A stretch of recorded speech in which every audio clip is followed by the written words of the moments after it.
Alright, you silly gooses. I'm going to be reading the Fallout lore for you quickly in a short video. It's just going to be a summarization. It's going to be different than all the other lore videos because it's going to be quick. And I'm not going to gloss over anything, but it's going to be quick. Make sure to like and subscribe and strap in. In the beginning, it's in a world quite not unlike ours. The early historical timeline in Fallout's world is not very different, although it's nearly identical up until 1945, where the U.S. split into 13 commonwealths to start, and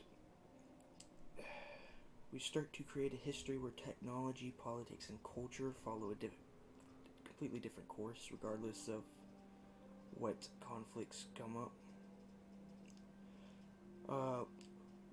A few of the conflicts that come up start off with the Resource Wars, and then eventually the Great War, which is basically the big boom that happens in the Fallout world.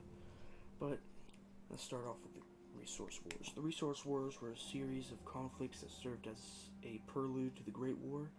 First began in 2052 as the result of Middle Eastern nations raising the price of oil. The demand created by this increase greatly affected the United States, Europe, China, and even Canada, causing an energy crisis that resulted in military conflicts driven by the hunger for natural resources. The war came to its climax in January 2077 when the U.S. drove China out of Alaska, which had invaded the state out of desperation to secure its oil supply. After that, then the Great War happens, and all you folks out there who love Fallout knows the Great War was a big screw up on the world, like complete atomic decimation. The Great War began and ended on October 23rd, 2077, when every nuclear-capable country in the world launched nuclear weapons at each other. In the Fallout universe, no one knows who fired the first missile, but there are some theories, like Vault-Tec or the Zaytans. But let's not get into that. Those who survived the initial attack took shelter in a variety of locations. The fortunate ones gathered in the vaults created by Vault-Tec, a pre-war company. Others who weren't so lucky found themselves having to endure harsh radioactive desert. Some are left in the wake of the Great War, and in the 200 years that followed the Great War, those left alive would go on to make different groups and factions that inhabit the world of Fallout. Notable mentions include Vault Dwellers, the Brotherhood of Steel, and the Enclave, but let's hold off there. The Vault Dwellers are basically humans who survived in the vaults up until the Fallout games. Most notable ones are Vault 101 with the Lone Wanderer, and then we got Vault 111 with the Sole Survivor. Let's move on to the Brotherhood of Steel. The Brotherhood of Steel is a group dedicated to the preservation of pre-war knowledge and technology. They pursue their goals with religious fervor and believe themselves to be the sole heirs to pre-war technology. On the East Coast, they take different form and protect the wasteland against super mutants on an opposing faction who threatens the safety of its inhabitants. Now let's get on to the Enclave. The Enclave is basically America's military. They hit off on an oil rig off the Pacific coast of the U.S., and basically it's made up of the federal government and the U.S. military. Its main goal is to wipe out the mutated and irradiated beings in the wasteland, but if you're asking me, it's pretty stupid because the Enclave believe all survivors are irradiated beings, so yeah. Let's skip over that though. The super mutants are former humans who were products of something called the Forced Evolutionary Virus. It's a virus made by the US military, but it went horribly wrong and it created this big green mutants. But now that we got some of the basics down, let's head straight into Fallout, the first Fallout game. The events of the first Fallout game takes place in Southern California and began in 2161, 84 years after the Great War. Fallout's an inhabitant from Vault 13 who is tasked by the Overseer to find a replacement water chip, a computer chip that pumps its machinery and is responsible for the Vault's power water recycling. Upon finding a new chip, the Vault Dweller encounters a growing threat by an army of super mutants, secretly led by a grotesque man known as the Master. But the Master is this hideous glob of goo, and it's just disgusting. It's honestly very satisfying to slaughter him in the game. Let's move on to the second game. After the events of the first Fallout, the Vault Dweller went on to start his or her own tribe of survivors. Fallout 2 takes place many years later in the year 2241 and follows the adventures of the direct descendant of the Vault Dweller.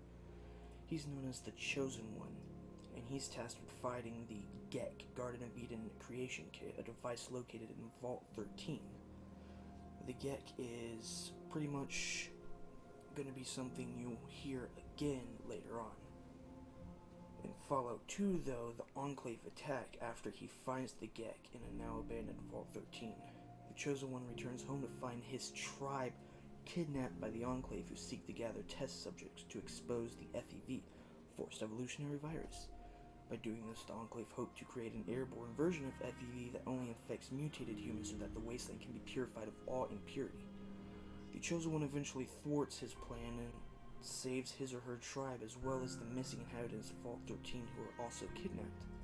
The two groups then band together to create a prosperous new community using the Gek. Now let's move on to Fallout 3.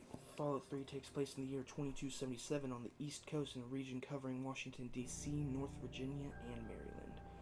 It focuses on an inhabitant of Vault 101, which I mentioned earlier, who is forced to flee the vault when his overseer issues their arrest in response to the sudden disappearance of his or her father, James. After a successful escape, the Vault Dweller, who is referred to as the Lone Wanderer, searches and eventually finds James in Vault 112. It is then discovered that he had fled Vault 101 to seek out information on a Gek he could use to activate Project Purity, a plan he originally conceived many years ago to purify all of the water in the tidal basin and the entire Potomac River. Now, you can continue James's work with him. James and the Lone Wanderer lead a team of scientists to the Jefferson Memorial to restart Project Purity. But the plan fails when the Enclave, those douches, invade the memorial, which results in James dying. Forced to flee, the Lone Wanderer escapes to the home base of the Brotherhood of Steel, makes it a point to continue James's work by acquiring a Gek, but upon doing so, he or she is captured by the Enclave. It is then revealed that the Enclave invaded the memorial because they want to use Project Purity to infect the pure water it creates with a string of FEV that only kills mutated life. The Lone Wanderer is then given an example of the new FEV and can either choose to self-destruct the Enclave base or leave peacefully. With the Gek and the knowledge that the Lone Wanderer possesses, he or she has the means to activate Project Purity, but the control room where the activation code must be entered is flooded with lethal amounts of radiation. The Lone Wanderer must then choose to either enter the code with his or herself or send Sarah Lyons of the Brotherhood of Steel regardless. Whoever inputs the code succeeds in activating Project Purity, but then inevitably dies from a radiation spike. Let's move on to one of the best games in the series, Fallout New Vegas.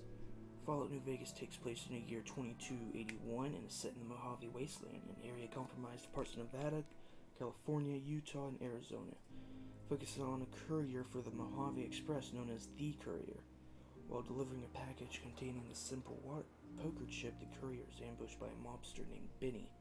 The courier is ambushed by a mobster named who steals the chip and leaves him or her for dead. But the courier survives the attack thanks to the aid of a man named Doc Mitchell, and then embarks on a journey back to track Benny down and give him the same treatment. When you catch Benny, the courier finds him and realizes that the poker chip is a data storage device with a program that can increase the offensive capabilities of the new Securitron robots that roam around the city of New Vegas. Reconstructed wasteland version of Las Vegas. Benny was planning to use the program as a means to taking over the city. In Fallout New Vegas, despite finding Benny, the courier's journey gets him or her caught up in a larger conflict involving 3 different factions in the region. Caesar's Legion, a totalitarian slaver society, the New California Republic, who I mentioned earlier, an expansionist militia, and Mr. House, who is a pre-war human living in a capsule who is de facto leader of New Vegas. Each are fighting over control of Hoover Dam, which is still operational, to supply the southwest region with power and unirradiated water. Depending on which faction the courier chooses to side with, the courier will either help conquer the dam, defend it, or connect its systems to a network so it can be controlled or destroy the dam for good to bring an end to the war. Well, I'm going to leave it at that, and if you liked the lore and want me to continue it, then I'll do a part 2 and I'll do that. I hope you enjoyed. Don't forget to like and subscribe, and I'll see you later.